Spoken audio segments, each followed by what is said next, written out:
রাসূল করিম সাল্লাল্লাহু আলাইহি ওয়াসাল্লাম তার উম্মতের প্রতি সবচেয়ে বেশি নামাজের প্রতি গুরুত্ব দেওয়ার আহ্বান জানিয়েছিলেন।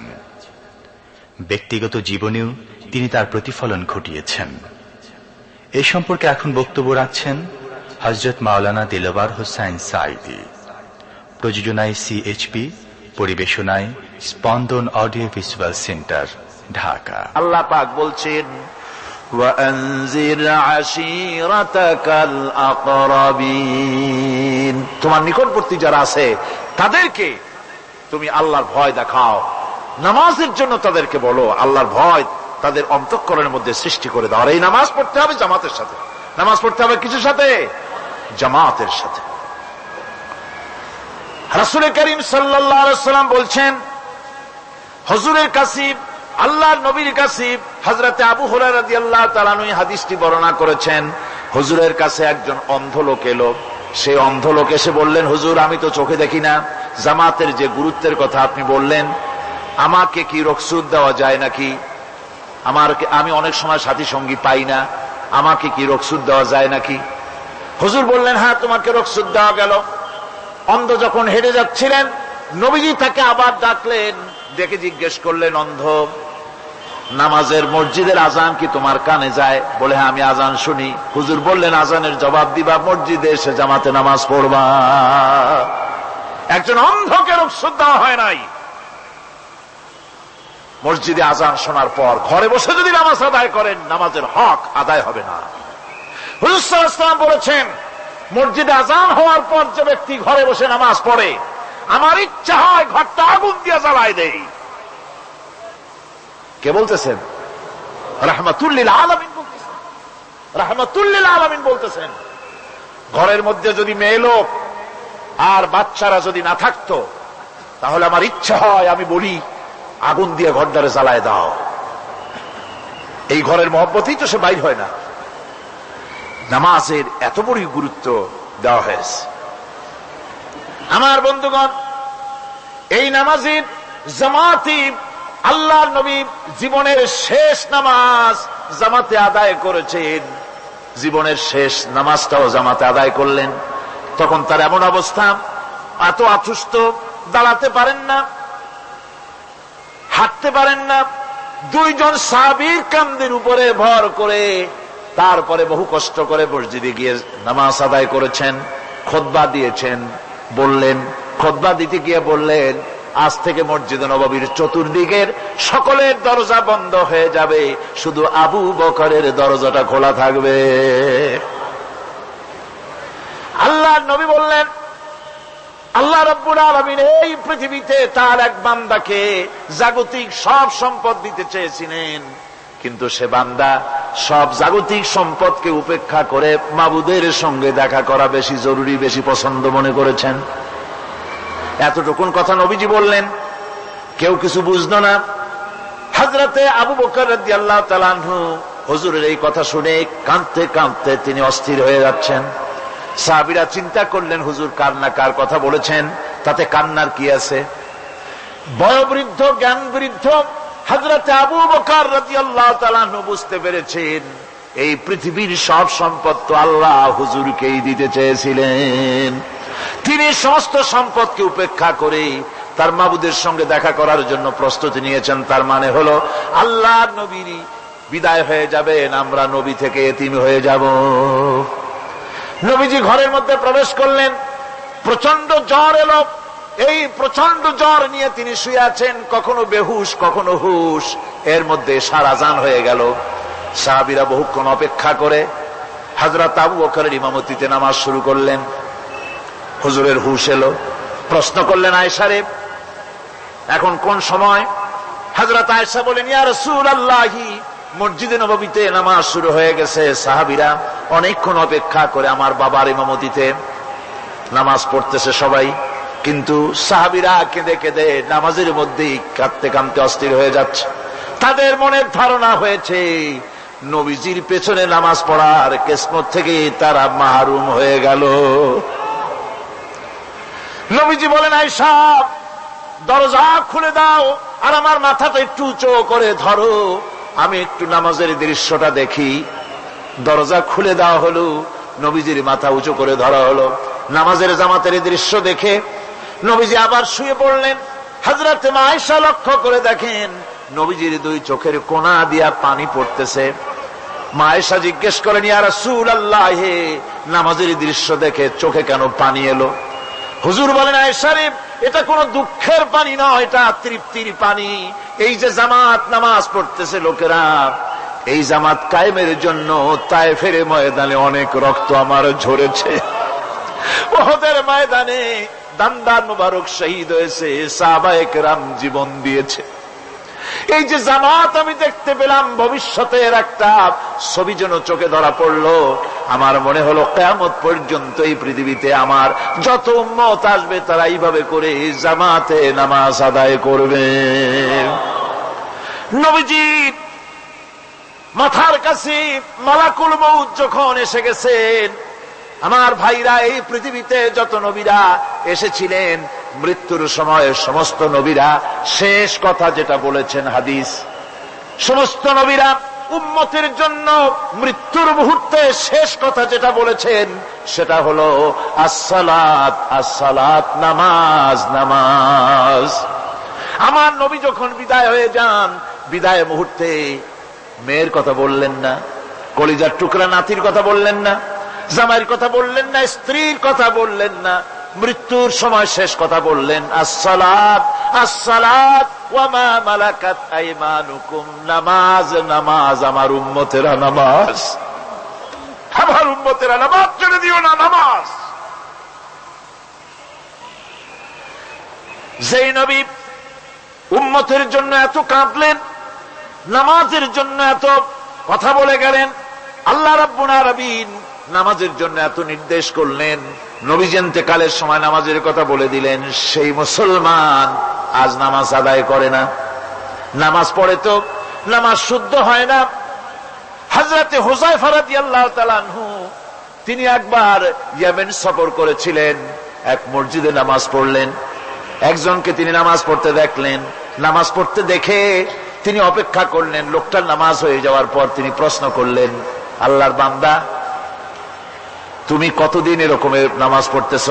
তিনি বললেন, প্রায় 40 বছর তো হবে আমি এরকম নামাজ পড়তেছি। হযরতে হুযায়ফা বলেন, তুমি কি আমারে চেনো? কয়, না, চিনি না। হযরত হুযায়ফা বললেন, আল্লাহর বান্দা শোনো, আমি হচ্ছি আল্লাহর নবী মুহাম্মদুর রাসূলুল্লাহ সাল্লাল্লাহু আলাইহি সাল্লামের সাহাবী হুযায়ফা। ও আল্লাহর বান্দা, তুমি যেভাবে নামাজ পড়েছো এইরকম যদি 40 বছর নামাজ পড়ে থাকো, আল্লাহর কসম করে বলি, নবীজি যে নামাজ শিখাইছেন তোমার সে নামাজ হয় নাই, রাসূলুল্লাহ নামাজ হয় নাই, নামাজ পড়লেই হবে না। রাসূলুল্লাহ বলেছেন, সাল্লু কামা রাআইতুমুনি উসাল্লি, নামাজ পড়ো সেইভাবে যেভাবে আমারে পড়তে দেখো। বিশ্বাস করুন ভাইরা, নামাজ যদি না হয়, হরতাল করিয়া, মিছিল করিয়া, বিক্ষোভ করিয়া, যে কোনো আন্দোলন করে ইসলামকে বিজয়ী করা যাবে না যতক্ষণ পর্যন্ত নামাজ সহি না হবে। নামাজ হচ্ছে ফাউন্ডেশন, নামাজ নাই কিচ্ছু নাই। ঠুকঠাক করে 2টা সেজদা দিয়ে উঠে যাবেন, আপনার ইসলামী আন্দোলনের 4 পয়সার দাম নাই। নামাজ আগে, জিহাদের ময়দানেও নামাজ, যেখানে আছেন ওখানেই নামাজ পড়তে হবে, আর তা পড়তে হবে আদবের সাথে, মুহাব্বতের সাথে। আপনারা বিরক্ত হচ্ছেন না তো? হাদিস শরীফ থেকে শোনাচ্ছি, আল্লাহর নবী এক জিহাদ থেকে ফিরে এসেছেন, রাত কাটাচ্ছেন, শিবির তাবু গেড়েছেন, কয়েকজনকে পাহারার দায়িত্ব দিলেন, রাতের বেলায় পাহারা দিতে। বাই রুটেশন, 2 জন ঘুমাবে, 2 জন পাহারা দেবে। 2 জনের ভাগ্যে পাহারা পড়লো রাত 12টার পরে, পাহারা দিতেছেন। 2 জনের একজন বলল, 2 জন জেগে না থেকে আমরা একজন ঘুমাই, একজন পাহারা দেই, কোনো অসুবিধা হলে আমার উঠায় দিও। বলে ঠিক আছে। একজন ঘুমায় গেল, একজন পাহারা দিতেছে। তিনি আবার মনে করলেন, খামোখা দাঁড়ায় না থেকে সময়টা নামাজের মধ্যে কাটায় দেই। তিনি নামাজ পড়া শুরু করে দিলেন। দুশমন এসে গেছে, দুশমন দূরে দেখতেছে, একটা গাছের মতো দেখা যায়, অন্ধকারে মানুষ না গাছ বোঝার জন্য তীর নিক্ষেপ করলো। তেইটা এসে তার বাম হাতের ভিতরে বাহুতে ঢুকে গেল, নামাজ ছাড়লেন না। এরপরে দুশমন আরেকটা তীর মারলো, সেই তীরটার ডান বাহুতে লেগে গেল। সাহাবী তাড়াতাড়ি রুকুতে গিয়ে নামাজ আদায় করলেন। আর ওই দুশমন বুঝতে পারলো যেটা মানুষ, দুশমন দৌড় দিল। নামাজ শেষ করে সাথীকে উঠালেন। সাথী উঠে দেখে দুই দিকে দুই তীর বসানো। ভাই, তোমার গায়ে তীর কেন? বললেন, আপনি যখন ঘুমায় গেলেন আমি ভাবলাম খামোখা দাঁড়ায় থেকে সময় নষ্ট না করে সময়টা নামাজের মধ্যে কাটাই। নামাজ পড়তেছিলাম, তীর আসতো বাম দিকে, কিন্তু নামাজে এত মজা পাচ্ছিলাম তেলাওয়াতে, তীর ঢুকেছে আমি খেয়াল করি নাই। আবার আর একটা তীর ঢুকেছে আমি খেয়াল করি নাই। দ্বিতীয় তীরটা যখন ঢুকলো মনে মনে ভাবলাম তৃতীয় আর একটা তীর এসে যদি আমার বুকের মধ্যে ঢুকে যায় আর আমি যদি শহীদ হয়ে যাই, নবীজি আক্রান্ত হয়ে যাবেন, এই চিন্তা না আসলে জীবন গেলেও নামাজ ছেড়ে দিতাম না। আমার জীবনটা গেলেও নামাজ ছেড়ে দিতাম না, এত মজা লাগতেছিল। নামাজ, নামাজ, এই নামাজ হচ্ছে মুসলমানদের সবচেয়ে বড় জিনিস। নামাজ হয় না, নামাজ যত পড়া হয় অধিকাংশ নামাজ হয় না। নামাজের ভিতরে তাদিল আর কান, তাদিল করা ওয়াজিব। যতক্ষণ দাঁড়িয়ে থাকবেন, রুকুতে থাকবেন, যতক্ষণ দাঁড়ায় থাকবেন ততক্ষণ অন্তত এক তাসবিহ পরিমাণ তো বটেই। যদি তা না হয়, রুকুত থেকে দাঁড়ালেন, সেজদায় চলে গেলেন, ওয়াজিব তরক হলো। সো সেজদা দিলেন না, নামাজ ফাসেদ হয়ে গেল, নষ্ট হয়ে গেল নামাজ। এটা পাগলামি না। নামাজ সহিভাবে আদায় করতে হবে। নামাজ থেকে দাঁড়াবেন, রুকুত থেকে দাঁড়ায় গেলেন, বলবেন রব্বানা লাকাল হামদ, কোন রব্বানা লাকাল হামদ হামদান কাসীরান তাইয়্যিবান মুবারাকান ফীহি। একজন সাহাবী এই দোয়াটা পড়ছিলেন। নামাজ শেষ করে আল্লাহর নবী প্রশ্ন করলেন, নামাজের ভিতরে অতিরিক্ত এই কথাগুলি কে বলেছ? সাহাবী ভয় পেয়ে গেলেন। ভয় ভয় তিনি বললেন, হুজুর আমি বলেছি। হুজুর বললেন, তুমি জানো না আমি নবী, তুমি নবী না, আমি যা দেখি তুমি দেখতে পাও না। তুমি যখন এই দোয়াটা পড়তেছিলে আমি লক্ষ্য করেছিলাম আল্লাহর রহমতের ফেরেশতারা প্রতিযোগিতা করতেছিল তোমার আমল নামায় কে কত বেশি নেকি লিখবে। রুকুতে দাঁড়ায়া এটা পড়বেন, সেজদায় চলে যাবেন, দুই সেজদার মাঝখানে ততক্ষণ বসে থাকবেন যতক্ষণ একটা সেজদার ভিতরে ছিলেন। পড়বেন আল্লাহুম্মা গফিরলি ওয়ারহামনি ওয়াহদিনি ওয়াআফিনি ওয়ারযুকনি। নামাজের মধ্যে দোয়া করতেছেন, আল্লাহ আমারে ক্ষমা করে দাও। এসব দোয়া সব হুজুরের। আমাকে ক্ষমা করো, আমাকে হেদায়েত দাও, আমাকে সুস্থ করো, আমাকে রহম করো, আমাকে রিজিক দাও। কল সুবহানাল্লাহ। নামাজের ভিতরে দোয়া কবুলের সময়, নামাজের সেজদার ভিতরে দোয়া কবুল হয়। এইভাবে করে রাসূল করিম সাল্লাল্লাহু আলাইহি ওয়াসাল্লামের নামাজটা কেমন হাক্কানি উলামাদের কাছ থেকে জেনে নেবেন। যেহেতু হুজুর বলেছেন সাল্লু কামা রাআইতুমুনি উসাল্লি, নামাজ পড়ো সেইভাবে যেভাবে আমাকে পড়তে দেখো। মদিনায় হিজরত করার পর রাসূলুল্লাহ সাল্লাল্লাহু আলাইহি ওয়াসাল্লাম কাফেরদের সাথে অনেকগুলো যুদ্ধে লিপ্ত হয়েছিলেন। তার মধ্যে উহুদের যুদ্ধে তিনি তার আপন চাচা হযরত হামজা রাদিয়াল্লাহু তাআলা আনহুকে হারান। ওয়াহশীর হাতে নির্মমভাবে শহীদ হন তিনি। ওয়াহশী পরবর্তীতে অনুতপ্ত হন। আসুন শুনি সে কাহিনী। হুজুর সাল্লাল্লাহু আলাইহি ওয়াসাল্লাম ফতহ মক্কার দিনে সকলকে ক্ষমা করে দিয়েছিলেন, কিন্তু 5 জন নারী আর 6 জন পুরুষ সম্পর্কে বলেছিলেন এদেরকে যেখানে পাও সেখানে হত্যা করো। এর মধ্যে ওয়াহশী একজন। ওয়াহশী বুঝতে পেরেছি মুহাম্মদ সাল্লাল্লাহু আলাইহি ওয়াসাল্লাম আল্লাহর রহমত, করুণার নবী, দয়ার নবী, তার কাছে যদি আমি যেতে পারি তাহলে তিনি আমার সম্পর্কে, যদি তার সামনে যেতে পারি তাহলে তার কঠোর মনোভাব আমার প্রতি নরম হয়ে যাবে। এই মনে করে সাহাবায়ে কেরামদের চোখ এড়ায়া তিনি হুজুরের সামনে গিয়ে হাজির হয়ে গেলেন। হুজুর তাকে দেখি বললেন, তোমার নাম না ওয়াহশী? তিনি বললেন, হ্যাঁ আমার নাম ওয়াহশী। হুজুর বললেন, তুমি আমার চাচাকে শহীদ করেছো? ওয়াহশী বললেন, জাহালাতের কারণে তা করেছি। হুজুর বললেন, কেমনে শহীদ করেছো আমার চাচাকে, আমার একটু শোনাও। ওয়াহশী বলতে লাগলেন, আমি বল্লম দিয়ে হযরতে হামজার শরীরকে এফোড় ওপড় করে দিয়েছি, তারপরে তার বুককে খঞ্জর দিয়ে ফেরে বুকের ভিতর থেকে কলিজাটা বের করে নিয়ে আমি হাতে দিয়ে দিয়েছি হেন্দাই কলেজা চিবিয়ে চিবিয়ে খেস। রাসূল পাক সাল্লাল্লাহু আলাইহি ওয়াসাল্লাম, হাদিস শরীফে এসেছে, ওয়াসির বর্ণনা যখন তিনি শুনতেছিলেন, রাসূলের চোখ থেকে তখন পানি পড়ে দাড়ি মোবারক ভিজে ভিজে পড়তেছিল। ঘটনা শোনার পর রাসূলুল্লাহ বললেন, ওয়াসি তুমি কি চাও? ওয়াসি বললেন, আমি ইসলাম কবুল করতে চাই। হুজুর তাকে মুসলমান বানালেন, বললেন, তুমি মুসলমান হলে কিন্তু সব সময় তুমি আমার সামনে আসবে না, তার কারণ তোমাকে দেখলে পরে আমার মনের ভিতরে আমার চাচার কথা মনে উঠে যাবে। আমি আমার আব্বাকে পাই নাই, আব্বার স্নেহ যত্ন আমার কিসমতে তেমন হয় নাই। আমার চাচা হামজা আমাকে পিতার মতো করে আমাকে স্নেহ করেছে, তোমাকে দেখলে পরে তার কথা মনে পড়বে, সুতরাং তুমি সবসময় আমার সামনে আসবে না। ওয়াসি সেদিন শপথ নিয়েছিলেন, রব্বুল আলামিন, আমি জাহালাতের কারণে যেই বল্লম দিয়ে ইসলামের একজন শ্রেষ্ঠ সন্তানকে আমি শহীদ করে ফেলেছিলাম, আমি বুঝতে পারি নাই, ওই বল্লমটা আমি হেফাজতে রেখে দিয়েছি। তুমি আমার এই দোয়া মঞ্জুর করো, আমি যেন এই বল্লম দিয়ে এই পৃথিবীর নিকৃষ্ট ইসলামের কোন দুশ্মনকে যেন আমি শেষ করে দিতে পারি। আল্লাহ পাক দোয়া তার মঞ্জুর করে নিলেন। মুসাইলামা কাযযাবের বিরুদ্ধে হযরত আবু বকর সিদ্দিক রাদিয়াল্লাহু তাআলা আনহু যে বাহিনী পাঠালেন, হযরত ওয়াসি সেই বাহিনীর মধ্যে ছিলেন। আর তিনি সেই বল্লমটা দিয়ে, যে বল্লম দিয়ে তিনি হযরত হামজাকে শহীদ করেছিলেন, সেই বল্লমটা দিয়েই ইসলামের নিকৃষ্ট শত্রু মুসাইলামা কাযযাবকে দুনিয়া থেকে তিনি বিদায় করে দিলেন। আমার ভাইরা, রাসূল পাক সাল্লাল্লাহু আলাইহি সাল্লামের ইন্তেকালের পর এ পর্যন্ত নবুয়তের যারা দাবি করেছে, এক হিসাবে জানা গেছে 28 জন দাবি করা হয়ে গেছে।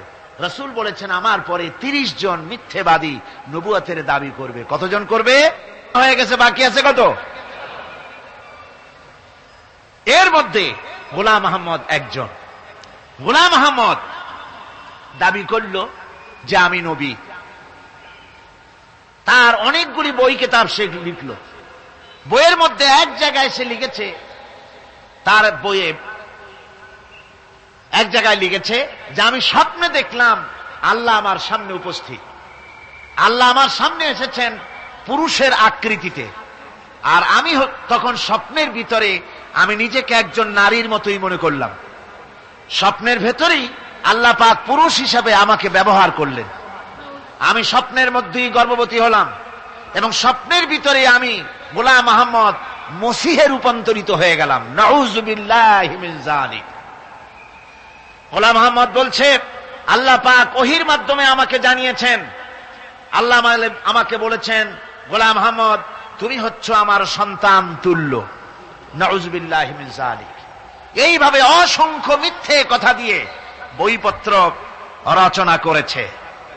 লোকেরা তার কাছে নবুয়তের প্রমাণ চেয়েছে। আসলে শরীয়তের বিধান হচ্ছে, হুজুরের পরে যদি কেউ নবুয়তের দাবি করে, তাহলে তাকে সে নবী কিনা এর কোন প্রমাণ তার কাছে চাওয়া জায়েজ নাই। যেহেতু প্রমাণ চাইতে গেলে বোঝা যায়, সন্দেহ হয়, কিছুটা প্রমাণ দিতে পারলে তাহলে সে নবী হবে। কথা বুঝতে পেরেছেন? এই জন্য রাসূলের পরে যদি কেউ নবুয়তের দাবি করে, তাহলে তার কাছে নবুয়তের দাবির কোন প্রমাণও চাওয়া যাইবে না। বিনা প্রমাণে রাসূলের পরে নবুয়তের দাবি যেই করবে সে কি হবে? জোরে বলেন, কি হবে? কাফের হয়ে যাবে। দুনিয়ার সমস্ত উলামা, সমস্ত মুহাদ্দিস, সমস্ত মুফাসসির, দুনিয়ার সমস্ত মুফতি সব একমত, কোন দ্বিমত নাই, গোলাম আহমদ কাদিয়ানী কাফের, তার অনুসারীরাও। তার জামানায় মাওলানা আতাউল্লাহ শাহ বুখারী রাহমাতুল্লাহ আলাইহি, তার সঙ্গে একটা বহস হলো। যেহেতু গোলাম আহমদ বলেছিল যে আমার এই 40 দিনের মধ্যে কেউ প্রতিবাদ করুক যেগুলি আমার ওহী নয়। হযরতে মাওলানা আতাউল্লাহ শাহ বুখারী রাহমাতুল্লাহ আলাইহি সেই যুগের একজন শ্রেষ্ঠ আলিম, তিনি বললেন, আমি তোমার কাছে কোনো প্রমাণ চাই না তুমি নবী কিনা। আমি জানি তুমি মিথ্যেবাদী, তবে তোমাকে বলতে হবে তুমি এই শক্তি কোথায় পেলে। গোলাম আহমদ বলল, কোরআন শরীফই আছে আমার এই শক্তির উৎস। কোথায়? বলল যে এই যে আয়াতটা আমি আপনাদের সামনে তেলাওয়াত করেছি, ঈসা আলাইহিস সালামের ওই কথাই গোলাম আহমদ বলল যে হযরত ঈসা আমার সম্পর্কে বলেছেন, ইয়াতি মিন বাদ ইসমুহু আহমদ, আমার পরে একজন নবী আসবেন, রসুল আসবেন, তার নাম হবে আহমদ, আমি সেই আহমদ। মাওলানা আতাউল্লাহ বুখারী বলছেন, তোমার নাম তো আহমদ না, তোমার নাম হচ্ছে গোলাম আহমদ। তার অর্থ হলো হযরত ঈসা আলাইহিস সালাম যে আহমদের কথা বলেছেন, তুমি সেই আহমদের গোলাম। গোলাম আহমদ বললেন, দেখুন আমার নামের প্রথম শব্দ গোলাম, এটা হচ্ছে আমার লকব। আমি আমার নামের লকবটা ছেড়ে দিলাম, বাদ দিয়ে দিলাম, আর ব্যবহার করব না। তাহলে তো আমি আহমদ থাকি, আপনি তো আর আপত্তি করতে পারেন না। মাওলানা বুখারী বললেন, নামের প্রথম শব্দ বাদ দেওয়া যদি জায়েজ হয়, তাহলে তোমার ফতোয়া দিয়ে আমার নামের প্রথম শব্দ বাদ দিয়ে দিলাম। আমার নাম আতা আল্লাহ, নামের প্রথম শব্দ আতা বাদ দিয়ে দিলাম। তো আতা যদি বাদ দেই তাহলে আল্লাহ হই, আর আল্লাহ হয়ে বলছি তোমার মতো গাধাকে নবুয়াত আমি দেই নাই। এরপর এই পৃথিবীর নিকৃষ্ট পাপী এই কাফেরের মৌত হলো কোথায়? জোরে বলেন, এই কাফেরের মৌত হলো কোথায়? পায়খানার ভেতরে মৌত হয়েছে। কিয়ামত যখন হবে তখন সবাই ভয়ে কাঁপতে থাকবে। মহান রব্বুল আলামিনের সামনে কেউ টু শব্দটি পর্যন্ত করার সাহস পাবে না। দুনিয়ায় যত নবী পয়গম্বর এসেছিলেন তারাও সে সময়ে ভয়ে চুপ থাকবেন। কেবলমাত্র আল্লাহর অনুমতি সাপেক্ষে সেদিন বিশ্বনবী রাহমাতুল্লিল আলামিন রাসূলুল্লাহ সাল্লাল্লাহু আলাইহি ওয়াসাল্লাম তার উম্মতের জন্য শাফায়াত করার সুযোগ পাবেন। কিয়ামতের দিন 50,000 বছর মানুষেরা হাসরের ময়দানে দাঁড়িয়ে থাকবে। 50,000 বছর বিচারের দিনটা লম্বা হবে 50 আলফা সানা মিম্মা তাউদ্দুন। এই পৃথিবীতে তোমাদের গণনা মতে 50,000 বছর যত বড় লম্বা, কিয়ামতের বিচারের দিনটা হবে অত বড় লম্বা। মানুষেরা হয়রান হয়ে যাবে। মানুষের মাথার চান্দি, গুনাহগারের মাথার চান্দি ফেটে গিয়া মগজগুলি গলে গলে পড়তে লাগবে। জিহ্বাটা ঝুলে কুকুরের মতো নাভিস্থল পর্যন্ত পড়ে যাবে। সারা ময়দানে পানি পানি বলে চিৎকার হতে থাকবে। মানুষেরা বিভীষিকাময় দৃশ্য দেখে হয়রান হয়ে যাবে। ভয়ের চোটে কলিজা গলার কাছে চলে আসবে। কোনো উপায় নাই। মানুষেরা হয়রান হয়ে গিয়ে হযরত আদম আলাইহিস সালামের কাছে যাবেন, আল্লাহর কাছে একটু সুপারিশ করেন আমাদের বিচার হয়ে যাক। হযরত আদম বলবেন, আমার দ্বারা সম্ভব নয়। আমি নিজে আল্লাহর এক হুকুমকে ভঙ্গ করেছিলাম, জানি না আল্লাহ রাব্বুল আলামিন আমার সাথে আজকে কি ব্যবহার করেন। মিয়া সাহেব মাথা খাটান, বুদ্ধি খাটান, চিন্তা করেন আকল দিয়ে, বিবেক দিয়ে। আবাল বাশার আদম আলাইহিস সালাম আল্লাহর দরবারে কথা বলতে সাহস পাবেন না। বলবেন নূহের কাছে যাও। নূহ আলাইহিস সালাম বলবেন আমি পারবো না। ইব্রাহিমের কাছে চলে যাও। ইব্রাহিম আলাইহিস সালাম বলবেন আমিও পারবো না। সকলে এক এক অজুহাত দিবেন। বলবেন যাও মুসা আলাইহিস সালামের কাছে, তিনি বলবেন আমিও পারবো না। যাও ঈসা আলাইহিস সালামের কাছে। হযরত ঈসা বলবেন আমি তো পারবোই না, কারণ গোটা পৃথিবীর শত শত কোটি নাসারা আমারে আল্লাহর ছেলে বলেছে, আমি তো তাদেরকে কথা বলতে পারি নাই। জানি না আজই হাসরের ময়দানে আল্লাহ রব্বুল আলামিন আমার সাথে কি ব্যবহার করেন। তবে আমি একটা পরামর্শ দিতে পারি, আল্লাহ রব্বুল আলামিনের দরবারে আজকে কেবল কথা বলতে পারবেন বিশ্ব নবী জনাবে মুহাম্মদুর রাসূলুল্লাহ সাল্লাল্লাহু আলাইহি ওয়াসাল্লাম। হাসরবাসীরা তার কাছে যাবেন। নবীজি মাকামে মাহমুদ আল্লাহর দরবারে সেজদায় পড়ে যাবেন। এই সেজদায় কত কাল চলে যাবে আল্লাহ পাক ভালো জানেন। সেজদায় পড়ে শুধু কাঁদতেই থাকবেন। রব্বুল আলামিন বলবেন হাবিব মাথা উঠান, আপনার দরখাস্ত আমি আল্লাহ রব্বুল আলামিন মঞ্জুর করে নেব। সুবহানাল্লাহ বিহামদিহি।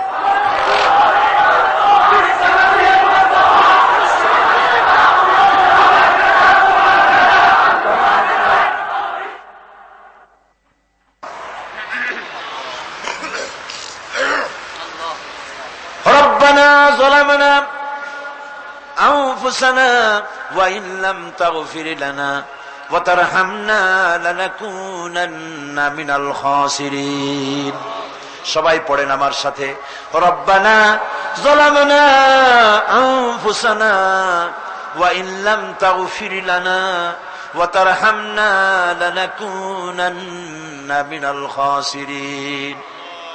রব্বুল আলামিন লক্ষ লক্ষ জনতা নিয়ে ঢাকা শহরের প্রাণ কেন্দ্রে আউটার স্টেডিয়ামে পল্টনের ময়দানে কোরআন শরীফের 3 দিন তাফসীরুল কোরআন মাহফিলের শেষ দিনে গুনার বোঝা মাথায় নিয়ে কোরআন শরীফ সামনে নিয়ে আল্লাহ তোমার দরবারে ভিক্ষুকের মতো 2টি হাত আমরা তুলে ধরেছি।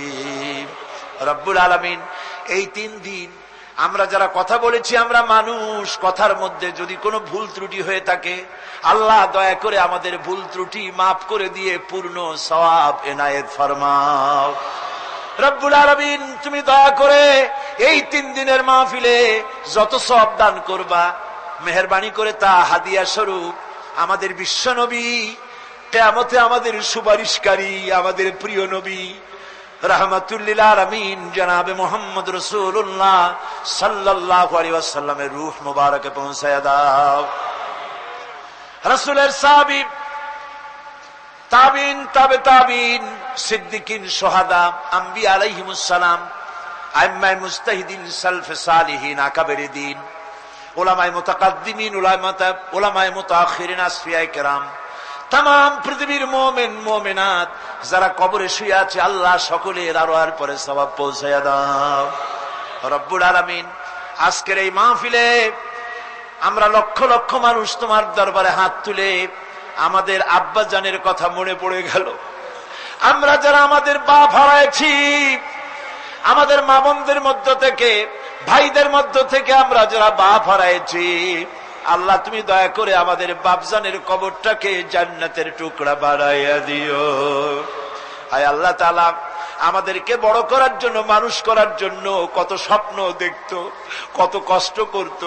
ওই বাপজান চলে গেল, আর তো কেউ নাম ধরে ডাকে না, আর তো কেউ মাথায় পিঠে হাত বুলায় না। আল্লাহ বাপজান যার বিদায় হয়ে গেল, বাবুদ গো কবরটাকে জান্নাতের টুকরা বানাইয়া দাও।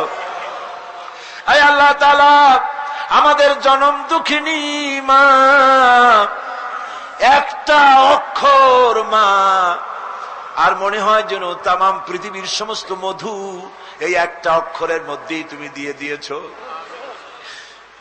10টা মাস ধরে মায়ের পেটের ভিতরে বসে মাকে কষ্ট দিয়েছি, মায়ের পেটের ভিতরে হাঁটু দিয়া, মাথা দিয়া, পাও দিয়া গুতাগুতি করে মাকে কষ্ট দিয়েছি পেটের ভিতরে থেকে। ডেলিভারি করার সময় মা প্রচন্ড কষ্ট পেলেন। আয় আল্লাহ তারপরে বুকের রক্ত চুষে চুষে বুকের দুধটা 2-2.5 বছর খেয়েছি। মায়ের কোলে থেকে মাকে পেশাব পায়খানা করে মায়ের কাপড় চোপড় নষ্ট করেছি। কোনদিন বিরক্ত হয়ে একটা আছাড় দেয় নাই, একটা থাপ্পড় মারে নাই। আয় আল্লাহ ক্ষুধা পেটে মা খেতে বসেছে, মায়ের কোলে বসে বাচ্চা পায়খানা করেছে, মা রাগ করে ছেলেকে থাপ্পড় মারে নাই, ভাতের খাবারটা ঠেলে রেখে বাচ্চাটারে পায়খানা সাফ করে নিজে আবার কাপড় পাল্টাইয়া ছেলেটার মুখে চুমা দিয়া আবার খাইতে বসেছে। এইভাবে করে মাকে নির্যাতন করলাম। ওই মা যাদের বিদায় হয়ে গেছে, আল্লাহ মায়ের কবর জান্নাতের টুকরা বানাইয়া দাও। রব্বির হামহুমা কামা রব্বায়ানি সগীর। সবাই বলেন আমার সাথে, রব্বির হামহুমা কামা রব্বায়ানি সগীরা। আয় আল্লাহ আমাদের মা বাপ যাদের বেঁচে আছে সুস্থ রাখো, ভালো রাখো, ইমানের সাথে রাখো, ইজ্জতের সাথে রাখো। আয় আল্লাহ মায়ের ঋণ তো কিছুতেই শোধ করতে পারবো না। আমরা যদি আমাদের বুকের চামড়া দিয়া মায়ের পায়ের 1 জোড়া জুতা তৈরি করে দেই, মায়ের 1 ফোঁটা দুধের হক তো আদায় হবে না। আল্লাহ মা যাদের মরে গেছে ওরাই বসে কি হারাইছে। আল্লাহ আমাদের মা যাদের বেঁচে আছে ভালো রাখো, সুস্থ রাখো। আপনারা দোয়া করেন আমার মাও সুস্থ,